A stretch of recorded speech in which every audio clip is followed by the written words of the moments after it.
Sahabat podcast, jumpa lagi di teras podcast Balitbang Channel, sebuah podcast yang menampilkan berbagai karya inovasi dan sosialisasi hasil kajian kelitbangan Badan Penelitian dan Pengembangan Inovasi Daerah Kabupaten Buleleng.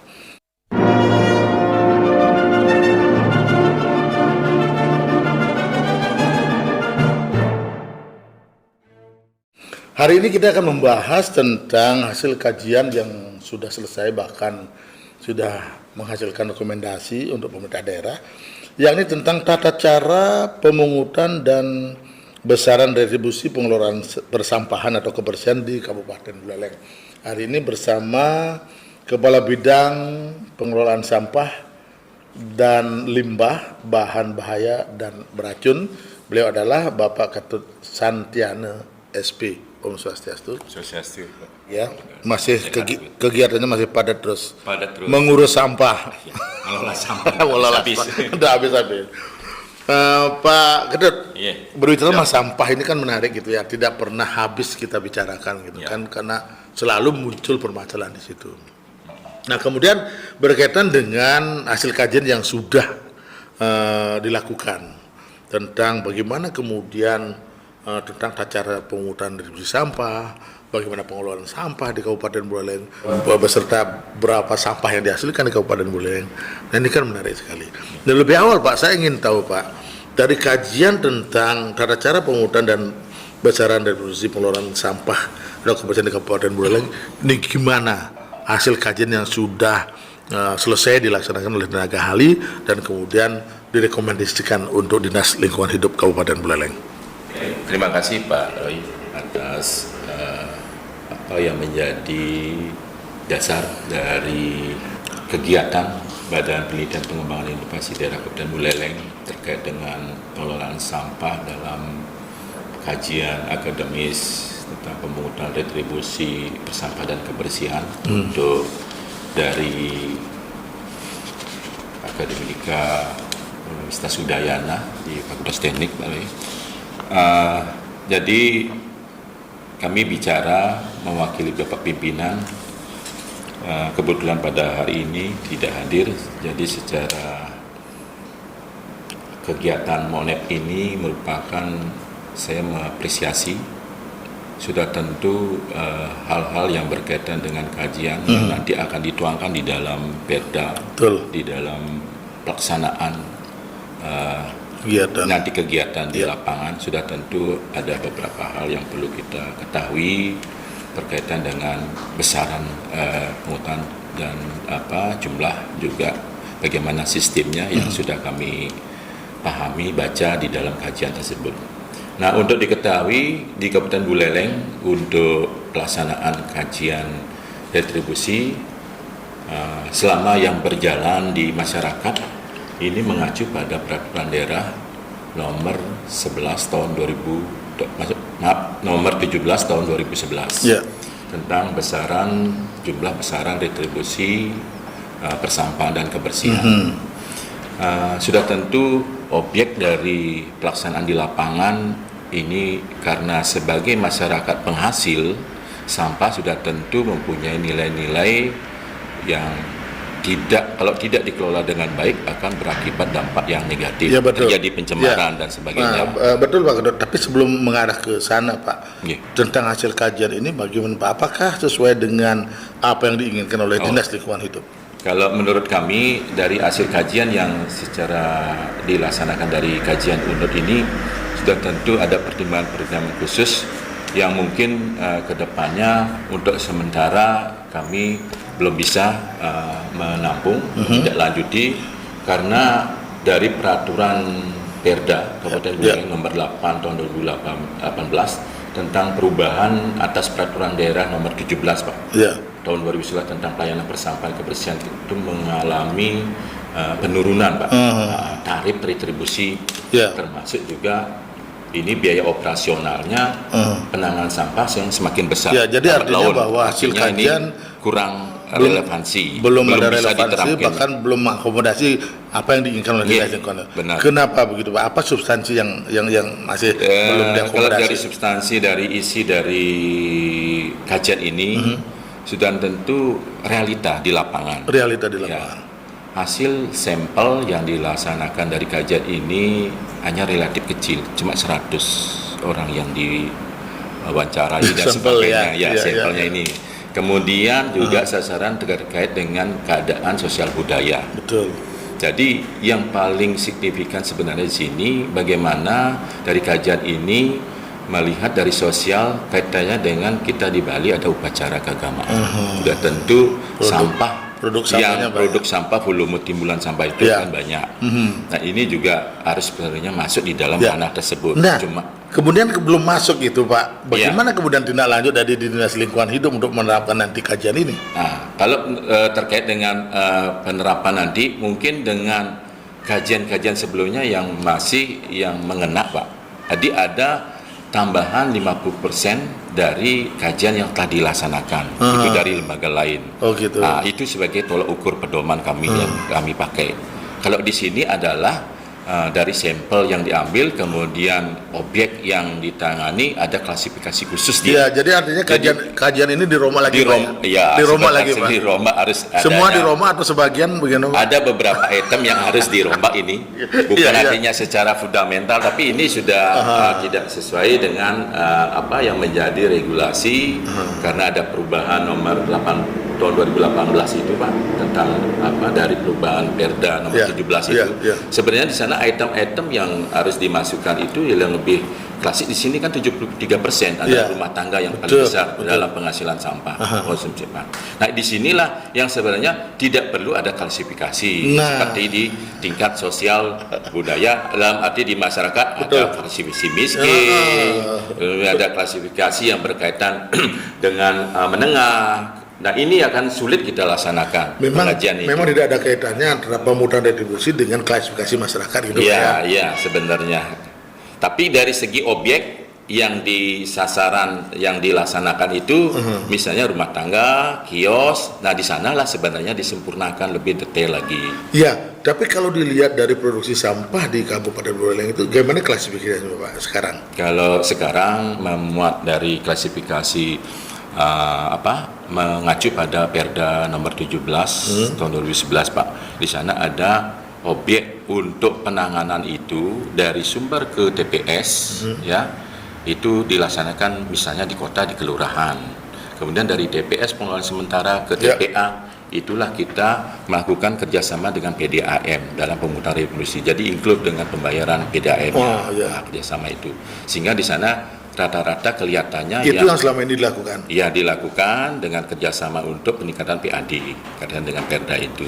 Berarti artinya retribusi sampah selama ini merata dong semua, Pak, ya? Kalau Iya, lewat iya. lembaga seperti PDAM dan lain sebagainya. Iya, selama ini untuk di kota masih merata. Cuma antara di desa yang ada kerjasama, kemudian di kota yang ada sekolah, kemudian ada lembaga-lembaga tertentu, itu ada kerjasama dengan kita terkait dengan retribusi. Di sana ada tolak ukur sesuai dengan Perda nomor 17 tahun 2011 tentang besarannya. Misalnya rumah tangga itu klasifikasinya 5.000. Jadi misalnya di desa hasil berdasarkan hasil peraturan desa, kesepakatannya berapa? Paruman lah gitu ya. Paruman kalau diadat, hasil perarem, ya.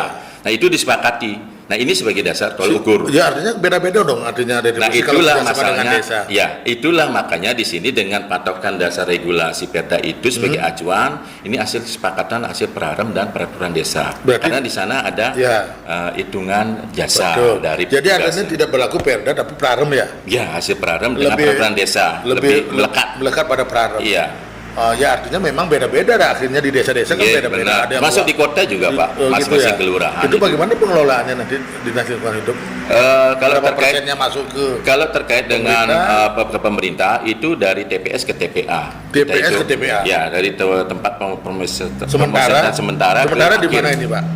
Ada transfer depo, Pak. Oh. Yang ada kita unit seperti di Seroja, di Jalan Jatayu. Ada berapa TPS? Kalau TPS yang ada di kita ini sebanyak 16, dan itu pun kondisinya sudah ada beberapa yang beralih dimasukkan ke kegiatan-kegiatan lain, Pak, seperti untuk pengurangan sampah. Jadi yang dipungut di masyarakat itu TPS dari sementara TPS ya ke TPA. ke TPA Iya, akhir iya, yang ada di TPA. Bengkali nih Pak. Iya, benar.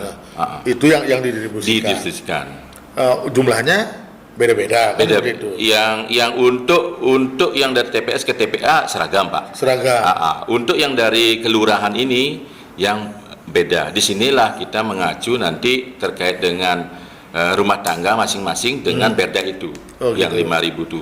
Kalau di desa kita ada kerjasama, Pak, karena kita memanfaatkan aset kita, ya, kendaraan yang ada kontainer LAC dimanfaatkan dipakai oleh desa tersebut sesuai dengan jumlah KK dan lembaga, sekolah dan sebagainya berapa, di sanalah tertuang nilainya. Nah, kita yang nanti. Tapi ada masalah penyelesaian masalah sampah ini berbasis sumber, katanya harus selesai di sumber. Itu gimana Pak dibandingkan dengan ini? Kalau terkait dengan berbasis sumber, Pak, itu kan sebenarnya yang paradigma dulu dari mengumpulkan, mengangkut, kemudian membuang, itu sebenarnya sudah tidak ada. Tidak ada. Harus dipilah di rumah. Ya, ini kesadaran dari masyarakat. Tapi sadar nggak Pak masyarakat?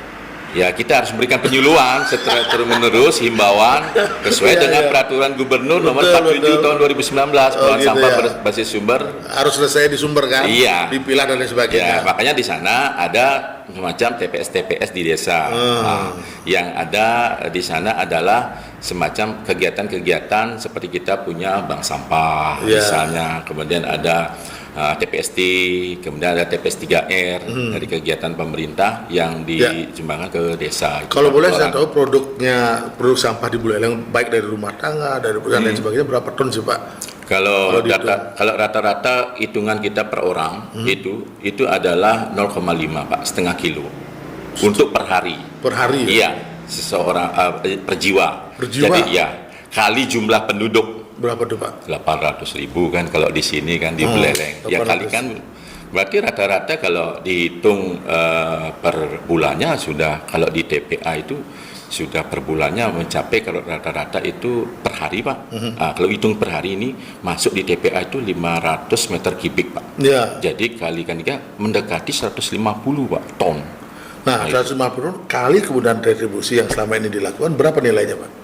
Kalau dikalikan dengan retribusi pemungutan ini dari target yang kita miliki Pak, dari pemerintah dari 1,5 miliar itu sudah melebihi tahun lalu 1,8 dan ini sekarang 2 miliar 200 juta.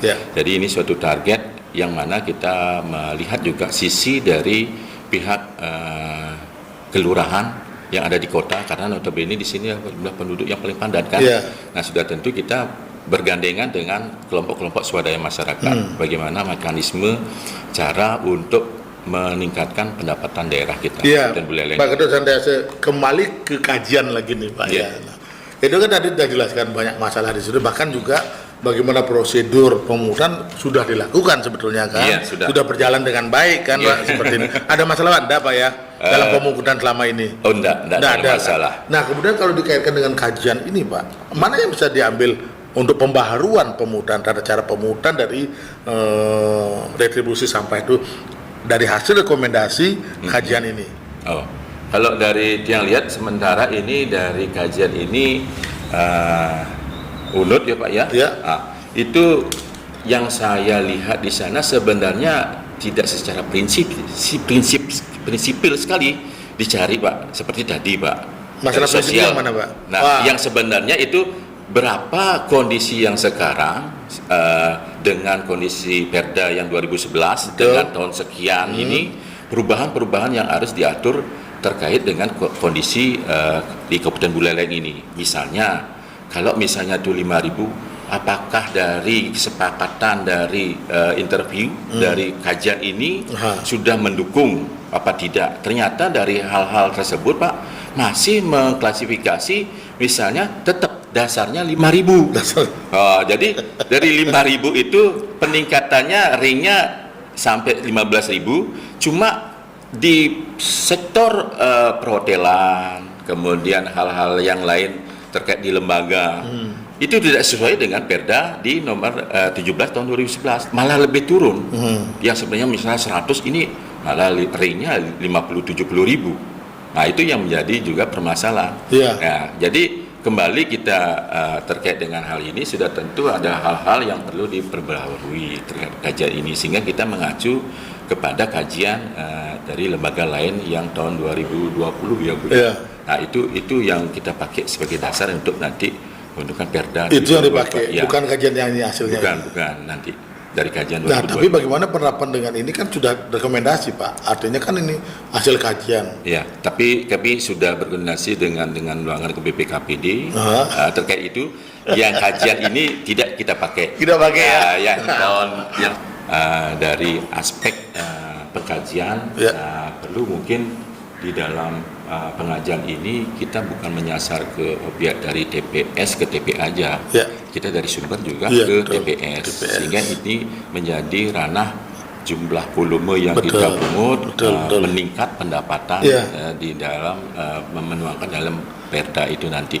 Ya. Makanya di sini kan jadi kita ya sementara kajian ini ya sebagai wahana dalam arti kalau dibilang pembanding sih enggak sih. Ya. Nah, ini sebagai pelajaran mungkin Ya. kalau dalam hal konteks dari parameter yang diambil.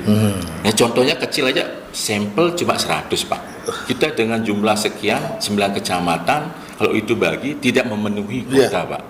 Nah, oleh karena itu mungkin ke depan dengan adanya nanti perubahan-perubahan yang sudah ditetapkan ya sesuai dengan apa yang sebelumnya ini bisa mengacu kepada peraturan daerah ada peningkatan perubahan retribusi. Ya, gitu. Pak Ketut. Nah, kalau selama ini Pak, selama yang sudah berlanjut, ada masalah nggak di Buleleng untuk pemungutan retribusi Pak selama ini?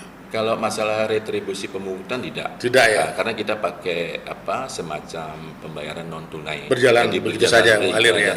BPD. Jadi tidak ada masalah. Tidak ada masalah. Kerjasama PKS, kemudian ada kegiatan yang terkait dengan di tingkat kelurahan, desa yang ada kerjasama menggunakan aset kita bak-bak kontainer ini Betul, Pak. betul. Nah, jadi ada regulasi atau semacam gambaran perputaran Pak. Iya. Jadi ketika dimanfaatkan barang kita itu dari pemerintah, jadi juga ada masukan untuk pembayaran retribusi karena dari masyarakat itu menghasilkan kan. Iya. Jadi sebenarnya ini sampah ini mempunyai nilai ekonomis sebenarnya kalau dikelola dengan baik. Makanya di sini kita dari dinas bagaimana cara untuk mengurangi sampah ini dengan 3R itu, reduce, reuse, dan recycle ini sehingga dari TPA itu hanya residu saja, volumenya tidak bertambah. Semakin bertambah sudah tentu jumlah penduduk, nilai sampah itu sebenarnya ada perbedaan, ada peningkatan. Ya, sesuai dengan zaman. juga meningkat, PAD juga meningkat. Ya, gitu sebenarnya. Nah, tapi kemudian masalah yang muncul apa Pak di penanganan sampah? Retribusinya kan tidak ada masalah selama ini. Tapi yang muncul masalahnya apa Pak? Kalau yang masalah kan biasanya karena kita armada Pak, sarana prasarana Itu yang sudah lanjut usia. Kita kurang di sini.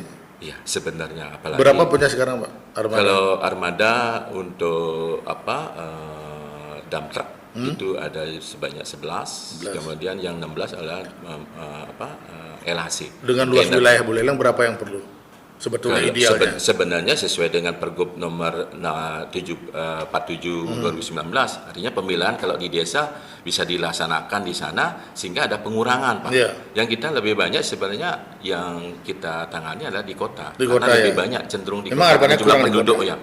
Kalau di kota, kalau kita lihat dari segi posisi sebenarnya ini terkait dengan pemeliharaan saja. Rekomendasi ada penambahan kontainer katanya apa tuh?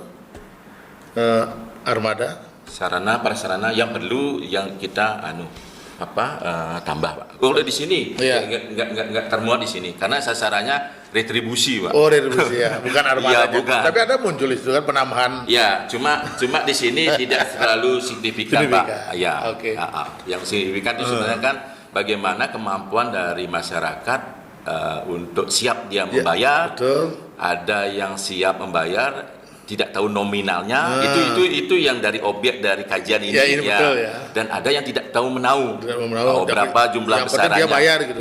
Lewat PDAM yang pokoknya bayar. Ya, yang penting bayar gitu. Nah, jadi besaran ini yang tidak mengena karena kami lihat analisisnya adalah memakai kategori kelas gitu. Itu yang menjadi permasalahan. Oke, Pak Chandra yang terakhir Pak. Dari retribusi sampah selalu memenuhi target Pak. Untuk pemungutannya. Untuk tahun lalu kita melebihi. Dari 1,5 miliar menjadi 1,8. Ini bulan Juli Kalau Juli sekarang lagi 35%, Pak. bisa terpenuhi enggak? Nah, Melebihi ini atau target? yang 2023 ini karena ada penambahan kurang lebih sekarang menjadi terakhir adalah 2,2 miliar, Pak. Itu targetnya Astungkari, mudah-mudahan ini karena kita juga menambah volume PKS ini kerjasama, dan kita mencoba juga nanti proses terkait dengan di kelurahan, Pak. Ini sebagai acuan kami karena terkait dengan retribusi, mari kita bersama-sama untuk menggali sebesar banyak-banyaknya untuk mencari pendapatan terkait dengan pembayaran retribusi dari masyarakat sesuai dengan kategorinya, entah itu dari rumah tangga, entah itu dari lembaga, entah dari sekolah, perbankan dan sebagainya. Nah, itu sebagai sumber nilai yang perlu kita amati karena selama ini kalau di kelurahan kita mau mengambil alih yang ke usaha, Pak. Jadi pihak kelurahan lah yang nanti bergerak dengan adanya KSMKC yang ini. Ini baru tahap proses, Pak. Proses ya? Iya. Karena ini pun namanya masyarakat sudah tentu ada pertimbangan-pertimbangan khusus terkait ini. Ini kan untuk memberikan pelayanan yang terbaik untuk khususnya di Kota Singaraja itu, Pak. Baik, terima kasih Pak Ketut Santiana, Kepala Bidang Pengelolaan Sampah dan Limbah Bahan Bahaya dan Beracun Dinas Lingkungan Hidup Kabupaten Buleleng. Nah, itulah sahabat podcast bincang-bincang saya bagaimana kemudian hasil kajian ini yang sudah dihasilkan oleh tenaga ahli, bahkan sudah direkomendasikan ke Dinas Lingkungan Hidup tentang bagaimana tata cara pemungutan retribusi sampah di Kabupaten Buleleng. Meski hasil kajian ini memang belum sepenuhnya mengakomodasi kepentingan yang diinginkan oleh Dinas Lingkungan Hidup Kabupaten Buleleng. Tetapi Dinas Lingkungan Hidup sudah mengakomodasi semuanya, sudah menjabarkan semuanya, bahkan selama ini tidak muncul permasalahan. Terima kasih Pak Sandiane, sahabat podcast, itulah. Terima kasih banyak dan sampai jumpa pada materi yang lainnya. Selamat pagi.